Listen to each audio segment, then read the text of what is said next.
ಕೇಂದ್ರ ಸರ್ಕಾರದ ವಿರುದ್ಧ ಕಾಂಗ್ರೆಸ್ ಮತ್ತು ಸಿಜೆಪಿ ಹೋರಾಟವನ್ನ ನಡೆಸ್ತಾ ಇರುವಂತದ್ದು ಈಗ ವ್ಯಾಪಕಗೊಳ್ತಾ ಇದೆ.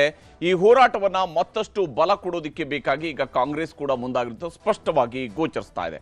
ಕೇಂದ್ರ ಸರ್ಕಾರದ ವಿರುದ್ಧ ಕಾಂಗ್ರೆಸ್ ಮತ್ತು ಸಿಜೆಪಿ ನಡೆಸ್ತಾ ಇರುವಂತಹ ಹೋರಾಟ ಧರ್ಮೇಂದ್ರ ಪ್ರಧಾನ್ ಅವರ ರಾಜೀನಾಮೆಗೂ ಕೂಡ ಆಗ್ರಹವನ್ನ ಮಾಡ್ತಾ ಇರುವಂತದ್ದು, ಪ್ರತಿಭಟನೆಯನ್ನ ತೀವ್ರಗೊಳಿಸಲಾಗ್ತಾ ಇದೆ. ಧರ್ಮೇಂದ್ರ ಪ್ರಧಾನ್ ರಾಜೀನಾಮೆಯನ್ನು ಕೊಡಲೇಬೇಕು ಅನ್ನುವಂಥ ಆಗ್ರಹ ಒಂದು ಕಡೆಯಲ್ಲಿ ಆದರೆ ಮತ್ತೊಂದು ಕಡೆಯಲ್ಲಿ ಪ್ರತಿಭಟನೆಯನ್ನು ಕೂಡ ತೀವ್ರಗೊಳಿಸಲಾಗ್ತಾ ಇದೆ. ಸಂಸತ್ನ ಒಳಗೂ ಹೊರಗೂ ಪಟ್ಟು ಹಿಡಿದು ಕುಳಿತಿದ್ದಾವೆ ಈಗ ಕಾಂಗ್ರೆಸ್ನ ನಾಯಕರು ಮತ್ತು ಪ್ರತಿಪಕ್ಷಗಳ ನಾಯಕರು. ಕಲಾಪ ಇದರಿಂದಾಗಿ ಇವತ್ತು ವ್ಯರ್ಥಗೊಂಡಿದೆ. ಆ ಮೂಲಕ ಹೋರಾಟವನ್ನ ಮತ್ತಷ್ಟು ತೀವ್ರಗೊಳಿಸುವುದಕ್ಕೆ ಕಾಂಗ್ರೆಸ್ ಕೂಡ ಮುಂದಾಗಿರುವಂಥದ್ದು. ಕೇಂದ್ರ ಸರ್ಕಾರದ ವಿರುದ್ಧ ಒಂದು ಕಡೆಯಲ್ಲಿ ಕಾಂಗ್ರೆಸ್ ಮತ್ತೊಂದು ಕಡೆಯಲ್ಲಿ ಸಿಜೆಪಿ ನಡೆಸ್ತಾ ಇರುವಂತಹ ಹೋರಾಟ. ಇದರ ನಡುವೆನೇ ಈಗ ರಾಹುಲ್ ಗಾಂಧಿ ಕೂಡ ನವದೆಹಲಿಯಲ್ಲಿ ಒಂದು ಸುದ್ದಿಗೋಷ್ಠಿಯನ್ನು ಮಾಡುವುದರ ಮೂಲಕವಾಗಿ ಅದರಲ್ಲಿ ನೀಟ್ ಹೋರಾಟಕ್ಕೆ ಸಂಬಂಧಪಟ್ಟಂತೆ ಕೇಂದ್ರ ಸರ್ಕಾರದ ವಿರುದ್ಧ ವಾಗ್ದಾಳಿಯನ್ನು ನಡೆಸ್ತಾ ಇದ್ದಾರೆ. ಕೈಗೆ ಕಪ್ಪು ಪಟ್ಟಿಯನ್ನು ಧರಿಸಿರ್ತಕ್ಕಂತಹ ರಾಹುಲ್ ಗಾಂಧಿ ಈ ಹೋರಾಟವನ್ನ ಮತ್ತಷ್ಟು ತೀವ್ರಗೊಳಿಸುವಂತಹ ಮುನ್ಸೂಚನೆಯನ್ನು ಕೂಡ ಕೊಟ್ಟಿದ್ದಾರೆ. Zero convictions. In the last 10 years, 152 leaks have taken place and zero convictions. Zero. So somebody is, or a group of people are destroying our education system, India's most valuable asset, destroying the lives of our students. And what does the government do? Zero convictions. So this is the first reason, an absolutely legitimate reason, why our youngsters are protesting. It doesn't stop here. It goes further. It's not just that the system is rigged. It's that the system is unaffordable. And this is a statistic that every youngster knows. Somehow, the government of India doesn't. One exam costs the families who take this exam the same amount of money as our entire education budget. So please think, the government of India, after collecting all the taxes, spends money on the future of our children. That money goes into something called the education budget. It is 1.4 lakh crores. At the same time, every year, 1.32 lakh crore, similar amount, is spent by the families who have taken the NEET exam. So please understand the scale of this thing. This is pure theft from these families. Nothing else. And then after you steal from them, you tell them that desperately the thing is rigged. So this is the second reason, and legitimate reason, why our youngsters are outside. But there's a more fundamental reason. And that reason is this. That even after you have an education, you become a doctor, you become a lawyer, you become you learn something, you're suddenly told that the doors that should be open to you, what your country and your government owes you, a livelihood, a job, is closed. So, manufacturing is closed. Look around you, you'll see there are only Chinese products. Entrepreneurship is closed. Take a look at who gets the money from the banks. 2 or 3 large companies get all the money from the banks. So a young person who wants to be an entrepreneur cannot. Corporate job, AI is destroying it. the IT sector, public sector is being privatized. So what is the choice? The only choice they have is a Sarkari job. So you give them one door, you close all the doors, then you rig that system and make it unbelievably expensive, and then you expect them to be outside. Which world are you living in? So we are 100% in agreement with what every single student is feeling, what every single student is doing, and there must be some consequences to what is being done some days ago. It is not their fault, and so they have some demands. What are their demands? The first demand, completely legitimate demand, is that Mr. Dharmendra Pradhan, who failed as an education minister, who is known to be corrupt, should be relieved of his duties. 100% legitimate demand. Nothing wrong with it. He has shown. So this is a India completely legitimate demand. Second demand, every single person who raised a finger on our students, and it doesn't matter who he is, the people who ordered it and the people who executed it should be made accountable. And the third thing is that the man who is running this entire system, the man who is finally accountable to all this, should have the decency to apologize to the students for what has happened. These are not complicated things, these are not difficult things. This gentleman, Mr. Dharmendra Pradhan, has literally destroyed India's biggest asset. What used to be called our success, what used to be called the best thing India has, our education system, has been wiped out. And so we fully support these demands, and we fully support every single student who is on the streets. Thank you. अब कुछ सवाल जवाब हैं।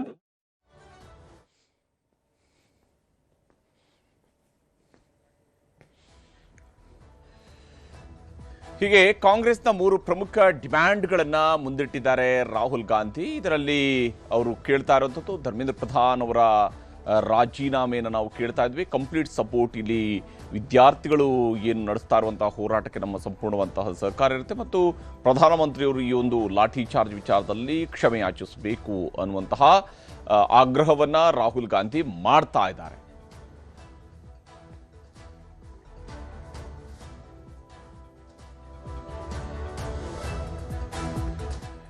ಇಲ್ಲಿ ರಾಹುಲ್ ಗಾಂಧಿ ಯಾವೆಲ್ಲ ವಿಚಾರಗಳನ್ನ ಹೇಳ್ತಿದ್ದಾರೆ, ಯಾವ ಸ್ವರೂಪದಲ್ಲಿ ಹೇಳ್ತಿದ್ದಾರೆ ಅನ್ನೋದನ್ನು ಕೂಡ ನಾವಿಲ್ಲಿ ಗಮನಿಸ್ತಾ ಹೋಗಬೇಕು. ಬಹಳ ಮುಖ್ಯವಾಗಿ ರಾಹುಲ್ ಗಾಂಧಿ ಈ ಒಂದು ಹೋರಾಟದ ಸಂದರ್ಭದಲ್ಲಿ, ನೀಟ್ ಹೋರಾಟದ ಸಂದರ್ಭದಲ್ಲಿ ಹೇಳ್ತಾ ಇರುವಂತಹ ವಿಚಾರಗಳನ್ನು ನಾವು ಗಮನಿಸಬೇಕು. ಕೇಂದ್ರ ಸರ್ಕಾರದ ವಿರುದ್ಧ ಕಾಂಗ್ರೆಸ್ ತನ್ನ ಹೋರಾಟವನ್ನ ಈಗ ಕೈಗೆತ್ತಿಕೊಂಡಿದೆ. ಅಷ್ಟೇ ಅಲ್ಲದೆ ಸಂಸತ್ತು ಒಳಗೆ ಹೊರಗೆ ಪ್ರತಿಪಕ್ಷಗಳು ಒಗ್ಗಟ್ಟನ್ನು ಪ್ರದರ್ಶಿಸಿ ಹೋರಾಟವನ್ನ ಕೈಗೆತ್ತಿಕೊಂಡಿರುವಂಥದ್ದು. ವಿಶೇಷವಾಗಿ ಕಾಂಗ್ರೆಸ್ನ ಹೋರಾಟಕ್ಕೆ ಸಮಾಜವಾದಿ ಪಕ್ಷ ಇಲ್ಲಿ ಬೆಂಬಲವನ್ನು ಕೊಟ್ಟಿದೆ. ಟಿಎಂಸಿಯ ಏನು ಮಮತಾ ಬ್ಯಾನರ್ಜಿ ಅವರ ಬಣ ಏನಿದೆ ಅವರು ಕೂಡ ಈಗಾಗಲೇ ಬೆಂಬಲವನ್ನು ಕೊಡ್ತಾ ಇದ್ದಾರೆ. ಕಾಂಗ್ರೆಸ್, ಎಸ್ಪಿ, ಡಿಎಂಕೆ ಸಂಸದರು ಕೂಡ ಈ ಪ್ರತಿಭಟನೆಯಲ್ಲಿ ಭಾಗಿಯಾಗಿದ್ದಾರೆ. ಮತ್ತು ವಿಶೇಷವಾಗಿ ವಂದೇ ಮಾತರಂ ಬಗ್ಗೆ ನೀವು 8 ಗಂಟೆ ಡಿಬೇಟ್ ಮಾಡ್ತೀರಾ ಸದನದ ಒಳಗಡೆ, ಆದರೆ ನೀಟ್, ಇದು ವಿದ್ಯಾರ್ಥಿಗಳಿಗೆ ಸಂಬಂಧಪಟ್ಟಿರ್ತಕ್ಕಂತಹ ನೀಟ್ ಬಗ್ಗೆ ಯಾಕೆ ಚರ್ಚೆ ಆಗುವುದಿಲ್ಲ, ಅದಕ್ಕೆ ಯಾಕೆ ನೀವು 8 ಗಂಟೆಯ ಚರ್ಚೆಯನ್ನು ಕೊಡೋದಿಲ್ಲ ಅನ್ನುವಂತಹ ಪ್ರಶ್ನೆಯನ್ನ ಎತ್ತಿದ್ದಾರೆ ಕಾಂಗ್ರೆಸ್ನ ಸಂಸದರು. ಧರ್ಮೇಂದ್ರ ಪ್ರಧಾನ್ ರಾಜೀನಾಮೆಗೆ ಬಿಗ್ಗುಪಟ್ಟು ಕೂಡ ಹಿಡಿದಿದ್ದಾರೆ. ಆ ಮೂಲಕ ಈ ಒಂದು ವಿಚಾರದಲ್ಲಿ ಚರ್ಚೆ ಆಗಬೇಕು ಅನ್ನುವಂಥ ಆಗ್ರಹವನ್ನ ಪ್ರತಿಪಕ್ಷ ಮಾಡ್ತಾ ಇದೆ. ವಿಶೇಷವಾಗಿ ನೀಟ್ ಅಕ್ರಮದ ಬಗ್ಗೆ, ನೀಟ್ನಲ್ಲಿ ನಡೆದಿರುವಂತಹ ಅಕ್ರಮದ ಬಗ್ಗೆ, ಅಕ್ರಮ ನಡೆದೇ ಇರ್ತಿದ್ರೆ ಅಲ್ಲಿ ಪೇಪರ್ ಲೀಕ್ ಆಗೋದಕ್ಕೆ ಚಾನ್ಸ್ ಇರಲಿಲ್ಲ. ಅಲ್ಲಿ ಯಾರಿಗೋ ಒಂದಿಷ್ಟು ಜನಕ್ಕೆ ಆಕ್ಸೆಸ್ ಇದೆ ಅಂತ ಹೇಳಿದ ತಕ್ಷಣವೇ ಅದರ ಹಿಂದೆ ಇರುವಂತಹ ದೊಡ್ಡ ಜಾಲ ಯಾವುದು ಅನ್ನೋದು ಗೊತ್ತಾಗಬೇಕು ಅನ್ನುವಂತಹ ಆಗ್ರಹವನ್ನ ಈಗಾಗಲೇ ಪ್ರತಿಪಕ್ಷಗಳು ಮಾಡ್ತಾ ಇರುವಂಥದ್ದು. ಈ ವಿಚಾರದಲ್ಲಿ ಸಂಸತ್ನ ಮುಂದೆ ಇವತ್ತು ಕಪ್ಪು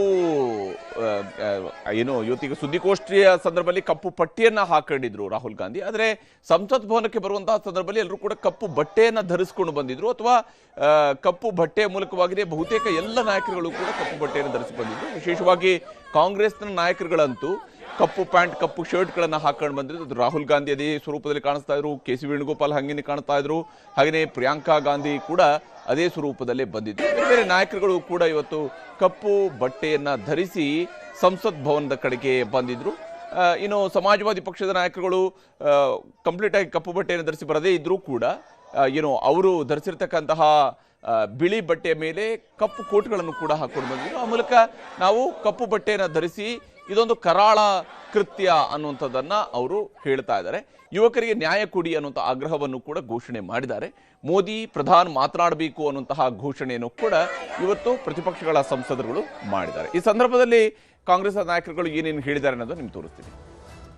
ये डेमोक्रेटिक गवर्नमेंट नहीं है, ये डिक्टेटरशिप पे चला रही है और पार्लियामेंट के मेंबर्स को कोई मर्यादा नहीं देती और रूल्स के तहत जो टेस्ट करते हैं उनको भी वो एक तरीके से हरासमेंट करके बीजेपी के आरएसएस के वॉलंटियर्स भी इसमें काम करते हैं विदाउट बैचेस, जो विद्यार्थियों को डराना, कांग्रेस लीडर्स को डराना। आपको क्या लगता है कि ये लोकतंत्र हमारा बच रहा है? क्या लगता है आपको? हमारे साथ जो हुआ वो इररिलेवेंट है।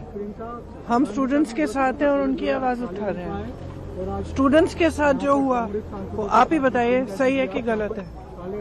बच्चे हैं सारे, प्रोटेस्ट कर रहे हैं, कोई ऐसे प्रोटेस्ट नहीं है, जेन्युइन इशू है, जेन्युइन प्रॉब्लम है। सारे इस देश के सारे माँ बाप जानते हैं, इस देश के सारे स्टूडेंट्स जानते हैं, इस देश के सारी टीचर्स भी जानती हैं। या अपने मंत्रियों को इसलिए नहीं हटा पा रही है, या क्या वजह है? हमें आपको सोचना चाहिए क्या वजह है। पूरा देश, पूरे नौजवान, उनके परिवार के लोग, युवा सरकार के खिलाफ है कि मंत्री को हटाया जाए, लेकिन क्या दबाव है सरकार के ऊपर कि वो मंत्री को नहीं हटा पा रहे? डर लग रहा है सरकार को, और डर तक डर न पहुंच गया हो कहीं ऐसा तो। ಹೀಗೆ ಒಂದು ಕಡೆಯಲ್ಲಿ ಹೋರಾಟ, ಮತ್ತೊಂದು ಕಡೆಯಲ್ಲಿ ವಾಗ್ಬಾಣಗಳ ಪ್ರಯೋಗ ಆಗ್ತಾ ಇದೆ. ಹಾಗೆಯೇ ಇದೇ ಸಂದರ್ಭದಲ್ಲೇ ಜಂತರ್ ಮಂತರ್ನಲ್ಲೂ ಕೂಡ ಹೋರಾಟ ಮುಂದುವರೆದಿದೆ. ಜಂತರ್ ಮಂತರ್ನಲ್ಲಿ ಕಾಕ್ರೋಚ್ ಜನತಾ ಪಾರ್ಟಿಯವರು ಧರಣಿಯನ್ನ ಮಾಡ್ತಾ ಇದ್ದಾರೆ.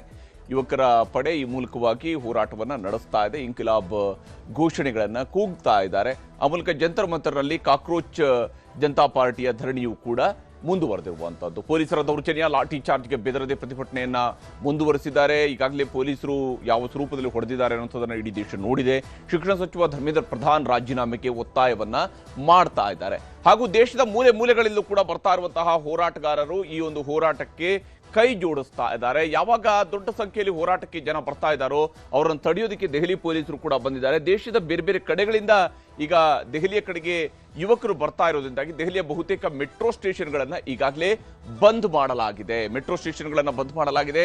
ಸರ್ಕಾರದಿಂದ ಸಂಧಾನಕ್ಕೆ ಆಹ್ವಾನವೂ ಕೂಡ ಬಂದಿದೆ. ಆದರೆ ಸಿಜೆಪಿ ಅದನ್ನು ತಿರಸ್ಕರಿಸಿದೆ. ಸರ್ಕಾರದ ಕಡೆಯಿಂದ ಬಂದಿರುವಂತಹ ಆಹ್ವಾನವನ್ನು ಸಿಜೆಪಿ ತಿರಸ್ಕರಿಸಿದೆ. ಆ ಮೂಲಕ ನಾವು ಈ ಹೋರಾಟದ ಸಂದರ್ಭದಲ್ಲಿ ನಿಮ್ಮ ಕಚೇರಿಗೆ ಬಂದು ಸಂಧಾನ ಮಾಡೋದಿಲ್ಲ, ಬದಲಿಗೆ ನೀವೇನಾದ್ರೂ ಸಂಧಾನ ಮಾಡಬೇಕು ಅಂತಿದ್ರೆ ನೀವು ಜಂತರ್ ಮಂತರ್ಗೆ ಬನ್ನಿ ಅಂತ ಕರೀತಾ ಇದ್ದಾರೆ. ಈ ವಿಚಾರದಲ್ಲಿ ಸಿಜೆಪಿಯ ಮುಖ್ಯ ವಕ್ತಾರ ಏನು ಹೇಳಿದ್ದಾರೆ ಅನ್ನೋದನ್ನು ಕೂಡ ನಿಮಗೆ ತೋರಿಸ್ತೀನಿ. हाँ ऑफ कोर्स जाएंगे हम लोग, तो बातचीत ही करना चाहिए। डे 1 से बोला है बातचीत करेंगे, बातचीत होके हल हो जाए तो बहुत बढ़िया बात है। ಹೀಗೆ ಒಂದ್ ಕಡೆಯಲ್ಲಿ ಜಂತರ್ ಮಂತರ್ನಲ್ಲಿ ನಡೀತಾ ಇರುವಂತಹ ಹೋರಾಟ ಅದು ತೀವ್ರ ಸ್ವರೂಪವನ್ನು ಪಡ್ಕೊಳ್ತಾ ಇದೆ. ಇದರ ನಡುವೆ ಪ್ರತಿಭಟನಾಕಾರರ ಬೇಡಿಕೆ ಮತ್ತು ಕೇಂದ್ರದ ಮಾತುಗಳನ್ನು ನಾವು ಗಮನಿಸಬೇಕು. ಶಿಕ್ಷಣ ಸಚಿವ ಧರ್ಮೇಂದ್ರ ಪ್ರಧಾನ್ ಅವರ ರಾಜೀನಾಮೆಗೆ ಪ್ರತಿಪಕ್ಷದವರು ಆಗ್ರಹಿಸ್ತಾ ಇದ್ದಾರೆ. ಇವತ್ತು ಸದನದ ಒಳಗೂ ಕೂಡ ಕೆ ಸಿ ವೇಣುಗೋಪಾಲ್ ಆದಿಯಾಗಿ ನಾಯಕರುಗಳು ಮಾತನಾಡಿದ್ದಾರೆ.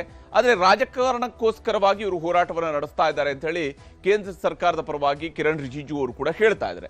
ನೀಟ್ ಅಕ್ರಮದ ಬಗ್ಗೆ ಸಂಸತ್ನಲ್ಲಿ ಚರ್ಚೆ ಆಗಬೇಕು ಅಂತ ಹೇಳಿ ಪ್ರತಿಪಕ್ಷ ಕಾಂಗ್ರೆಸ್ನವರ ಆಗ್ರಹ ಆಗಿದ್ರೆ ನೀಟ್ ವಿಚಾರದಲ್ಲಿ ನಾವು ಕೂಡ ಚರ್ಚೆಗೆ ಸಿದ್ಧ ಅಂತ ಹೇಳಿ ಕಿರಣ್ ರಿಜಿಜು ಅತ್ಯಂತ ಸ್ಪಷ್ಟವಾಗಿ ಪ್ರತಿಪಕ್ಷಗಳವರಿಗೆ ಹೇಳಿದ್ದಾರೆ. ಇನ್ನು ಪ್ರತಿಭಟನಾ ನಿರತ ವಿದ್ಯಾರ್ಥಿಗಳ ಮೇಲಿನ ಎಫ್ಐಆರ್ ನ ರದ್ದುಗೊಳಿಸಬೇಕು ಅಂತ ಹೇಳಿ ಕಾಂಗ್ರೆಸ್ನವರು ಆಗ್ರಹಿಸ್ತಾ ಇದ್ರೆ ಆರೋಪಿಗಳ ವಿರುದ್ಧ ಕಠಿಣ ಕ್ರಮ ಆಗುತ್ತೆ. ಯಾಕೆಂದ್ರೆ ಪೊಲೀಸರ ಮೇಲೂ ಕೂಡ ಹಲ್ಲೆಗಳನ್ನು ನಡೆಸಿದ್ದಾರೆ, ಅಂಥವ್ರ ವಿರುದ್ಧ ಕಠಿಣ ಕ್ರಮ ಆಗುತ್ತೆ ಅಂತ ಹೇಳ್ತಾ ಇದ್ದಾರೆ. ಇನ್ನು ಆತ್ಮಹತ್ಯೆ ಮಾಡಿಕೊಂಡ ವಿದ್ಯಾರ್ಥಿಗಳ ಕುಟುಂಬಕ್ಕೆ 1 ಕೋಟಿ ರೂಪಾಯಿಯ ಪರಿಹಾರ ಕೊಡಬೇಕು ಅನ್ನುವಂತಹ ಆಗ್ರಹವನ್ನ ಪ್ರತಿಪಕ್ಷಗಳವರು ಮಾಡ್ತಾ ಇದ್ರೆ, ಮರುಪರೀಕ್ಷೆಯನ್ನ ಮಾಡಿ ಫಲಿತಾಂಶವನ್ನ ನೀಡಲಾಗಿದೆ ಅನ್ನುವಂಥದ್ದನ್ನ ಕೇಂದ್ರ ಸಮರ್ಥನೆಯಾಗಿ ಹೇಳ್ತಾ ಇದೆ. ಇನ್ನು ಸದನದಲ್ಲಿ ಪ್ರಧಾನಿ ಮೋದಿ ಹಾಗೂ ಗೃಹ ಸಚಿವ ಅಮಿತ್ ಶಾ ಅವರು ಉತ್ತರವನ್ನು ಕೊಡಬೇಕು ಅಂತ ಹೇಳಿ ಪ್ರತಿಭಟನಾಕಾರರು ಬೇಡಿಕೆಯನ್ನು ಮುಂದಿಡ್ತಾ ಇದ್ರೆ, ಸಂಸತ್ ಕಲಾಪಕ್ಕೆ ಅಡ್ಡಿಪಡಿಸುವಂತಹ ತಂತ್ರಗಾರಿಕೆಯನ್ನು ಹೆಣಿತಾ ಇದ್ದಾರೆ ಅನ್ನುವಂತಹ ಆರೋಪವನ್ನ ಕೇಂದ್ರ ಸರ್ಕಾರ ಮಾಡ್ತಾ ಇದೆ.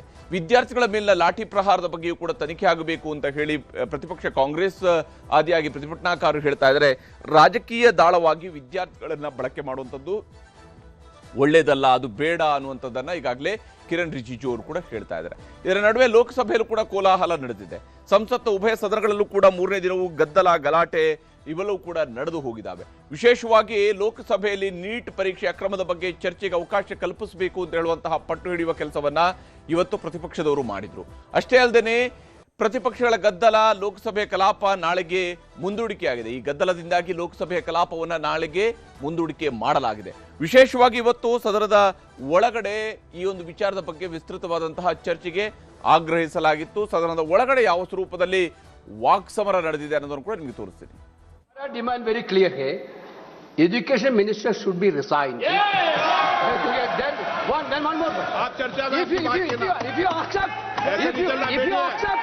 If you accept adjournment motion पर चर्चा करो सर. 3 दिनों से सरकार की ओर से हमने ऑफर किया हुआ है. मैं औपचारिक तौर पर आज फिर माननीय स्पीकर महोदय आपके साथ से अब सुनिए ना, आपने बात कहा है तो सुनिए ना. सरकार नीट पेपर लीक का चर्चा के लिए पूरी तरह से तैयार है और हमने पहले दिन से कहा है जब चर्चा होती है तो किसी नियम के तहत होना पड़ता है और इसका व्यवस्था बनाना पड़ता है. मैं अनुरोध करता हूं कि चर्चा कब होना है, चर्चा का ड्यूरेशन कितना लंबा चर्चा होना है और किस नियम के तहत होना है. माननीय स्पीकर महोदय सारे पार्टी के फ्लोर लीडर से बातचीत करके इसका निर्णय किया जाए.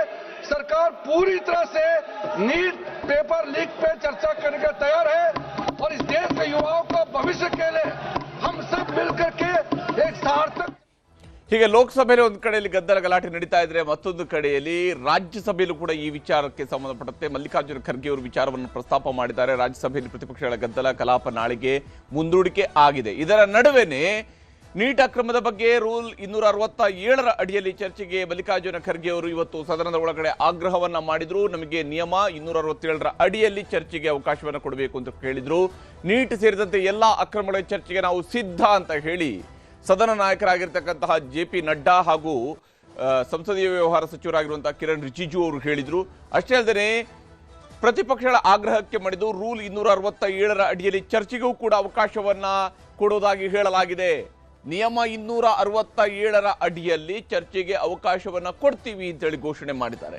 4 ದಶಕಗಳ ಬಳಿಕ ಇದೇ ಮೊದಲ ಬಾರಿಗೆ ರೂಲ್ 267ರ ಅಡಿಯಲ್ಲಿ ಈ ಒಂದು ಗಂಭೀರ ವಿಚಾರಗಳ ಬಗ್ಗೆ ಚರ್ಚೆ ನಡೆಸುವಂತಹ ನಿಯಮ ಏನಿದೆ, ಆ ನಿಯಮದ ಅಡಿಯಲ್ಲಿ ಈಗ ಚರ್ಚೆಯನ್ನ ಕೈಗೆತ್ತಿಕೊಳ್ಳಲಾಗುತ್ತೆ. 4 ದಶಕಗಳ ಬಳಿಕ ಇದೇ ಮೊದಲ ಬಾರಿಗೆ ರೂಲ್ 267ರ ಅಡಿಯಲ್ಲಿ ಚರ್ಚೆ ನಡೆಯುತ್ತೆ.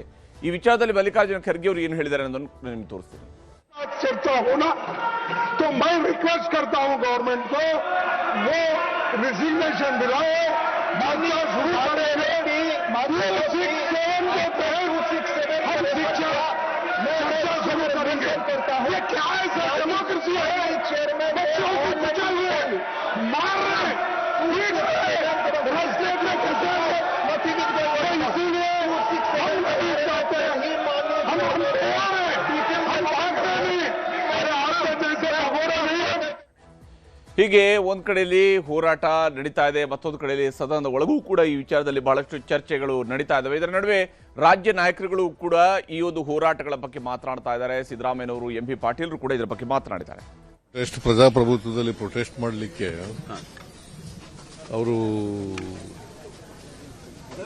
ಅವರ ಹಕ್ಕು, ಅದು ಪ್ರೊಟೆಸ್ಟ್ ಮಾಡೋದು, ಅನ್ಯಾಯದ ವಿರುದ್ಧ ಪ್ರೊಟೆಸ್ಟ್ ಮಾಡ್ತಕ್ಕಂಥದ್ದು ಹಕ್ಕು. ಅದನ್ನ ಹತ್ತಿಕ್ಕತಕ್ಕಂಥ ಪ್ರಯತ್ನ ಮಾಡ್ತಕ್ಕಂಥದ್ದು ಇದೆಯಲ್ಲ, ಅದು ಸರ್ವಾಧಿಕಾರಿ ಧೋರಣೆ. ಪ್ರಜಾಪ್ರಭುತ್ವ ವಿರೋಧಿ ಧೋರಣೆ. ಸುಪ್ರೀಂ ಕೋರ್ಟ್ ಚೀಫ್ ಜಸ್ಟಿಸು ಈ ಎಲ್ಲ ಜಿರಳೆಗಳು ಅಂತೇಳಿ ಹೌದು, ಕಾಕ್ರೋಚ್ ಅಂದಿದ್ದಕ್ಕೆ ಇವರೆಲ್ಲ ಕೆಲಸ ಇಲ್ಲ. ಕಾಕ್ರೋಚ್ ಅಂತ 24 ಕೋಟಿ ಉದ್ಯೋಗ ಕೊಡಿಸಿಲ್ಲ ಮೋದಿಯವರು. ಎಲ್ಲ ಬೆಲೆ ಏರಿಕೆ ಆಗಿದೆ. ಪಕೋಡ ಮಾರಕ್ಕೆ ಹೋಗ್ರಿ ಅಂತ ಹೇಳಿದ್ರು. ಪಕೋಡ ಮಾರಬೇಕಂದ್ರೆ ಎಣ್ಣೆ ತುಟ್ಟಾಗಿದೆ ಇವತ್ತು. ಅದನ್ನು ಕೂಡ ಆಗಂಗಿಲ್ಲ. ಇಂಥದ್ದಿದ್ದಾಗ ಯುವಕರಿಗೆ ದೇಶದ ಪ್ರಜಾಪ್ರಭುತ್ವದ ಒಂದು ಅಡಿಯಲ್ಲಿ ಸಂವಿಧಾನಾತ್ಮಕ ಹಕ್ಕಿದೆ ಇವತ್ತು ದಿವಸ. ಹೀಗೆ ಹೋರಾಟವನ್ನು ಕಾಂಗ್ರೆಸ್ನವರು ಸಮರ್ಥಿಸ್ಕೊಳ್ತಾ ಇದ್ದಾರೆ.